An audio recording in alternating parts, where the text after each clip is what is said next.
Salut tout le monde. Aujourd'hui, on se retrouve pour le débrief de Marseille-Brest. Et oui, je reviens faire les débriefs. Je vais faire les débriefs des 4 derniers matchs. Donc Marseille-Brest, Lille-Marseille, Le Havre-Marseille et Marseille-Rennes. Et donc, ne me demandez pas pourquoi j'ai eu cette interruption. C'est juste parce qu'en fait, bon, j'avais plus la motivation de faire les débriefs. Là, j'ai retrouvé un peu la motivation, sachant que je me suis dit, allez, je vais faire sur un autre format. Sous un autre format. Donc ça va plus être juste où je vais vous parler comme ça. Ça va être sous un autre format. Et tout d'abord, j'ai juste envie de vous dire un truc. Bah, juste envie de montrer un truc. Sans commentaire. Il n'y a rien à redire, sans commentaire. Alors, vous me direz ce que vous en pensez en commentaire. Est-ce que pour vous, c'est le but de la saison? Est-ce que c'est le plus beau but de la saison? Moi, pour moi, oui. Je crois qu'il y avait Akliouche qui met une retournée, mais celle-ci, contrôle poitrine. Franchement, l'enchaînement de grande classe. Parce que, on peut en parler du but d'Akliouche. Je me rappelle même plus comment, je crois que c'est une retournée avec Akliouche il y a quelques mois en arrière. Mais celui-ci, le contrôle poitrine, l'enchaînement parfait en fait. Quand je l'ai vu faire le geste, les gars, hier, quand je regardais le match, je me suis dit, elle va dedans. Mais elle y va, c'est sûr. Et elle y va. Quel but d'Amine Gouiri, quel match, le triplé. Son premier but qui est très joli aussi, hein, soit la belle transversale de Luis Enrique, le contrôle parfait. Et derrière, bon, bah, il enchaîne la frappe croisée dans un angle fermé. Petit filet opposé, magnifique. Et le troisième, bon, bah, il est à la limite du hors-jeu. Accordé avec la VAR. Et derrière, il arrive à, à tromper une troisième fois le gardien brestois. Donc, on va regarder en détail les statistiques. Donc, c'est vrai que à la mi-temps, Brest ne mérite pas d'être mené 3-1. Et ça me rappelle justement le match aller où il domine la première mi-temps et on mène 3-0 et il marque un super but, la Camara, juste avant la mi-temps. Mais on était à ça du 3-0 à la mi-temps au match aller. Ils s'en sortent bien, ils revenaient à 3-1 juste avant. Mais là, bon, ils égalisent à la 26e. C'est vrai que, bon, on peut parler du budget Greenwood, qui est vraiment le plus moche de la soirée, hein. Même si, voilà, il a pris ses responsabilités, il a voulu frapper de 25 mètres, ça a porté ses fruits. On aime quand Greenwood est comme ça. D'ailleurs, je crois que le but lui a été accordé alors qu'elle n'était pas du tout cadrée, la frappe. Mais bon, ils ont voulu souligner peut-être la prise d'initiative. Donc, le but de Brest, bon, c'est un cafouillage. Au deuxième ballon, on est absent. C'est vrai que sur coup de pied arrêté, on a vraiment pas été bon hier. On a vraiment pas été bon. Parce que je revois à 2-1 juste avant le but de Gouiri, là, le chef-d'œuvre. Sur un coup franc, je crois, il y a une tête de. À Jorg, je crois, ou je sais plus qui passe juste au-dessus de la barre. Encore une fois, on est absent. Je crois que c'était Murillo qui était au duel. On est absent dans les duels aériens. Je sais pas si à l'entraînement ils travaillent dessus, mais ils savent qu'ils ont un problème. On y voit. Et c'est pas d'aujourd'hui. Bon, on savait très bien qu'on allait pas faire un clean sheet, honnêtement. À Lille, on fera pas clean sheet. Au Havre, on fera pas clean sheet. Et contre Rennes, on fera pas clean sheet. On en a fait 5 en 31 matchs, les gars. 5. Vous vous rendez compte quand même? On en a fait que 5. Et c'est pas là. En fait, bon, c'est un peu le jeu de Balerdi. Excusez-moi. Le jeu de De Zerbi qui veut ça. C'est le jeu de De Zerbi qui veut ça parce qu'en fait, c'est des matchs fous. Au moins, avec l'OM, on s'ennuie pas. C'est vrai qu'on n'a jamais marqué autant de buts depuis 1990. On est à 60, on a été à 64, je crois, au moment du premier but. Donc là, on doit être à 67. 67 buts marqués en 31 matchs. Ça fait une moyenne de à peu près, ouais, 2 buts et demi par match, de buts et quelques par match. Sachant qu'il y a des matchs contre Paris, contre Monaco, on n'a pas marqué. Contre Lens, contre Auxerre, il y a des matchs où on n'a pas marqué. Donc, bon, par contre, on n'a jamais pris autant de buts depuis je sais pas combien d'années aussi, hein. Mais je crois que ouais, ça doit être l'équipe la plus spectaculaire en Ligue 1, l'OM, hein, en termes de buts marqués. Rien que Marseille-Brest, 5-1 au match aller, 4-1 encore hier.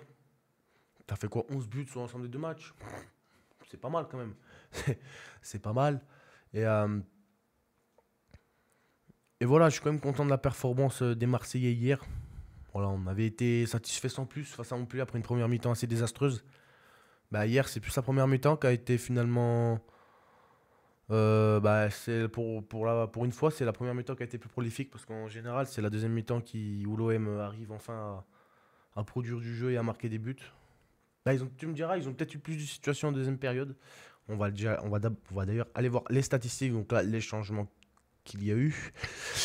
Donc les statistiques, comme vous pouvez le voir, la possession, ça a été très équilibré. Les tirs, très équilibrés. On a cadré 7 tirs, on en met 4. L'efficacité, quand même au rendez-vous.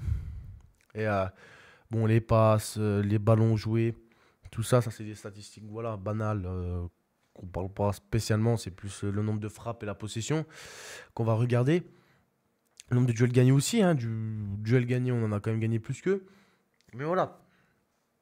Euh, Honnêtement, hier, je pense que Brest peut se mordre les doigts, notamment sur la toute première occasion qu'ils ont. Je crois que c'est Sima d'ailleurs, où Balerdi se fait avoir au duel et puis derrière il revient, il fait un tacle. Et je sais même pas si c'est pas Sima ou c'est Balerdi qui envoie ce ballon sur Rouli, mais Rouli Impérial. Il y a aussi, je crois, à 3-1, une occasion ou à 4-1, une occasion énorme pour Brest où il y a Rouli qui fait une belle parade sur une incompréhension totale de Murillo qui renvoie ce ballon dans l'axe. On ne sait pas pourquoi. Il nous a rappelé un peu Thiago Almada contre Rennes samedi soir. Mais un match maîtrisé. Un match maîtrisé, mais voilà, Brest n'a pas à rougir de cette défaite parce que honnêtement, ben, ils ont fait un bon match hier. Ils ont fait un bon match, qu'on le veuille ou non. Et ils méritaient sans doute peut-être pas de gagner ni de faire match nul, mais ils méritaient pas, pour moi, de pas de perdre 4-1. 4-1, c'est lourd pour eux. Mais bon, en tant que Marseille, on va être content forcément. Mais voilà, alors il n'y a pas la note des joueurs. Alors, la note des joueurs, non, ça c'est ce qui s'est passé pendant le match. Je crois qu'il n'y a pas la note des joueurs sur l'équipe. Non, il n'y a pas la note des joueurs. Là, on voit 62 130 spectateurs. Incroyable. Stade joueur, si, si. Normalement, si. Alors, est-ce qu'il y a les notes? Parce qu'en fait, j'aimerais bien voir les notes des joueurs. Gouiri, je crois qu'il avait eu. Gouiri, il avait eu 9, je crois, ou un truc comme ça. Donc, au classement, ben, on est deuxième. Brest est toujours. Je crois que s'ils finissent 8 et que le PSG gagne la Coupe de France, ils vont en Conference League. Donc si Brest va en Conference League, c'est super pour eux. Et puis là, on ne faut pas oublier qu'ils vont à Lyon le week-end prochain et qu'ils ont pris une sacrée branlée hier à domicile contre Auxerre. Donc Brest, ouais. Brest, ben, ils reçoivent... Voyons voir les matchs de Brest. Alors Brest, qu'est-ce qu'ils ont comme match?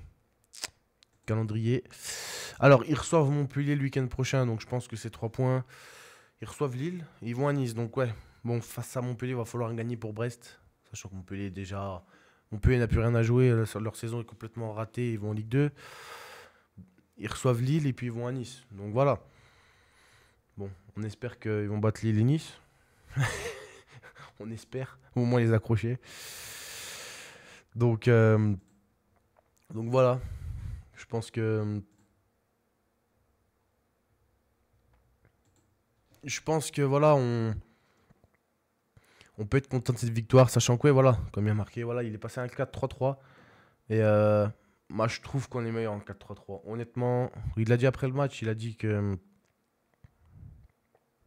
voilà, c'était les médias, les journalistes marseillais qui lui demandaient tout le temps ça. Donc il a fini par céder et puis à faire ça. Mais voilà, De Zerbi a peut-être compris qu'à 4 on était peut-être un peu mieux défensivement. Après, voilà, hier, on a quand même été fébrile sur deux trois situations encore. Bon, on y sera jusqu'à la fin de saison, on y sera encore sûrement la saison prochaine si De Zerbi est encore à l'OM. Mais, mais voilà, c'est tout simplement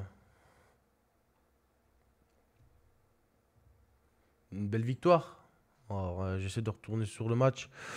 Le week-end de Golasso. Ligue 1. Si je vais dans Ligue 1, on peut voir le classement normalement. On va aller sur l'OM. Donc, ouais, désolé les gars si ma connexion elle va un peu lentement. C'est parce qu'en fait, j'ai eu un problème avec ma box. Donc, du coup, je suis avec la clé 4G qui nous laisse. Bon, ça marche quand même. Donc, calendrier, il y avait. Donc, 2024, ça, on s'en fout. On va retourner sur Marseille-Brest, s'il vous plaît. Voilà. Donc, on était quatrième, quand même. On était quatrième avant ce match. Donc, forcément, tu te dis, la victoire, elle est plus qu'obligatoire. Voilà, tu te dis, celle-là, si tu gagnes pas, c'est très compliqué. Donc, il y en a un qui me plaît beaucoup ces temps-ci. C'est Ulysse Garcia. Euh, Honnêtement, à Monaco, ça a été le seul défenseur qui a été bon. Et face à Montpellier, il fait une passe décisive, il obtient un penalty. Et hier, il a encore récupéré le ballon. C'est lui qui est à l'origine du quatrième but, hein. C'est lui qui intercepte une passe. Donc honnêtement, Luis Garcia, qui je trouve monte en puissance sur cette fin de saison. Donc là, c'est quoi? C'est les stats à l'heure de jeu. Ouais, ok. Donc, les stats à la pause, comme on peut le voir déjà à la pause, en nombre de tirs, on avait 4 tirs, 3 buts. Donc efficacité max. Euh, Comme on peut le voir, ils avaient plus tiré que nous. En deuxième mi-temps, c'est vrai que Brest, on les a moins vus. Et on nous a plus vus, nous, mais ce qui s'est passé, c'est qu'en deuxième mi-temps, on marque moins qu'en première, alors qu'en première, on n'a quasi pas d'occasion. On a 3 occasions, 3 buts, en fait, hein. Et il me semble que ouais, le quatrième tir, donc c'est ouais, je vous renvoie, c'est la reprise de Enrique. Donc c'est la reprise de Enrique qui était belle d'ailleurs, hein. Elle était belle sa reprise. La reprise de Enrique. Directement sur le gardien, j'allais dire Bizot, maintenant c'est vrai qu'il était suspendu. Comment il s'appelait leur gardien déjà? Sur Couder. Je connais pas spécialement, mais voilà. Donc bah écoutez, très belle victoire. Donc j'espère en tout cas que ce nouveau format va vous plaire. Alors je sais pas si à chaque fois je regarderai les statistiques sur l'équipe ou je changerai, parce que là j'ai pas vu la note des joueurs, c'est un peu bizarre. J'aurais voulu voir la note des joueurs, mais je sais que Gouiri, je crois qu'il a eu 9,6 sur 10. Je pense qu'on aurait même pu lui mettre un 10 sur 10, rien que pour le chef-d'œuvre qu'il nous a mis. Et même, hein, les 3 buts sont jolis, hein. Le premier, l'enchaînement, le contrôle parfait. Et l'enchaînement, bon, le deuxième, sans commentaire. Il est incroyable. Et le troisième, il se pense position de hors-jeu. Il l'a dit après le match, il se croit en position de hors-jeu, mais il va jusqu'au bout. Il va jusqu'au bout et d'un plat du pied, il ferme son pied. Il trompe Couder. Donc voilà, Amine Gouiri, ce qu'on a trouvé enfin notre gros attaquant depuis des années qu'on le dit. C'est sûr que c'est quand même mieux qu'Eli Way en début de saison. Après, il y a le retour de Faris Mbania. Bon, je pense pas que Faris Mbania prendra la place d'Amine Gouiri, mais bon. Si Faris Mbania peut faire des entrées intéressantes, sachant que, à ce qui paraît, c'est un très très grand professionnel en entraînement. Donc on verra bien, en tout cas, content de cette victoire. Et puis voilà. Je pense faire des débriefs cette semaine, sous le même format. De toute façon, tous les débriefs seront sur ce format-là. Ça me fait penser à un petit clin d'œil à un supporter parisien, je sais plus comment il s'appelle, mais il fait sous ce format-là. Un supporter parisien qui est très objectif et que franchement j'adore ses vidéos. C'est pas comme certains supporters marseillais ou parisiens, hein, ou lyonnais ou ce que vous voulez. Il fait le même type de. En fait, je me suis inspiré un peu de lui. Je me suis dit ça pourrait être pas mal que de parler que devant vous. C'est peut-être moins intéressant. Donc voilà. Je me dis que c'est mieux comme ça. En tout cas, c'est un petit clin d'œil pour lui. Je sais même plus comment il s'appelle, hein. Je crois que c'est. Alors, je vais aller voir son nom quand même. Je vais aller voir son nom parce que ça me. c'est- Mais honnêtement, j'aime bien ses vidéos et quand il parle, il est juste. C'est un supporter parisien, mais il parle très bien de l'OM. Et voilà. Moi, c'est pareil. Si par exemple Paris, si par exemple Paris ils perdent 3-0 cette semaine en Ligue des Champions, voilà, ils ont perdu 3-1 ce week-end. Voilà, on va pas commencer à. Voilà, c'est Coro Foot. Je pensais à Koudou, un truc comme ça. C'est Coro Foot, voilà. Donc Coro Foot, grosse dédicace à toi. Même si je sais que tu regarderas pas cette vidéo. En tout cas, j'adore tes vidéos. Et donc, 4-1, victoire, chef-d'œuvre. On est content. Bref, les gars, j'espère que vous avez kiffé cette vidéo. Si c'est le cas, n'hésitez pas à me le dire en commentaire.